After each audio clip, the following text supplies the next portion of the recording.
हिंदी फिल्मों और TV serials देखकर लोगों के मन में इस विषय पर गलतफहमी हो जाती है। वास्तविक जिंदगी में घर के सभी सदस्य अपनी क्षमता और दक्षता अनुसार काम करते हैं। हाँ, बेटी यदि पढ़ाई के कारण व्यस्त हो तो घर के नेमी कार्य बहू कर देती है। बेटी और बहू की बात हुई है तो रिश्ते का दूसरा छोर माता पिता या सास ससुर है जी। दोनों छोर एक दूसरे के बिना पूरे नहीं हो सकते।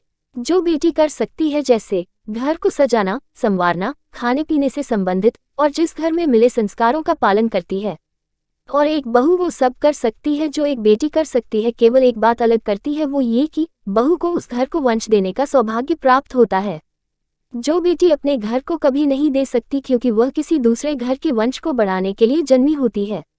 संक्षेप में, बहू अपने ससुराल के लिए जो करती है वह उस घर की बेटी नहीं कर सकती, और एक बहू ही है जो उस परिवार का भाग्य बदलने की हिम्मत रखती है, बेटी नहीं।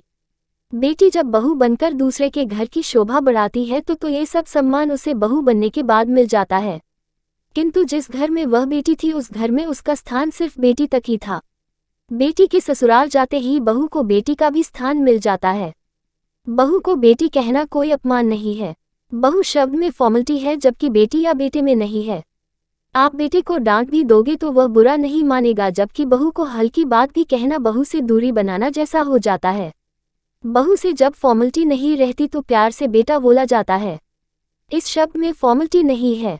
जैसे बेटे को कुछ भी कह सकते हैं, इसी प्रकार जब बहू फॉर्मलिटी न करके सगे माता पिता की तरह सास ससुर की सेवा करती है तो फिर वह बहू न रहकर बेटा बन जाती है, जो सास ससुर की किसी बात का बुरा नहीं मानती, और बहू भी अधिकार से सास ससुर को उनकी भलाई के लिए आदेश भी दे देती है।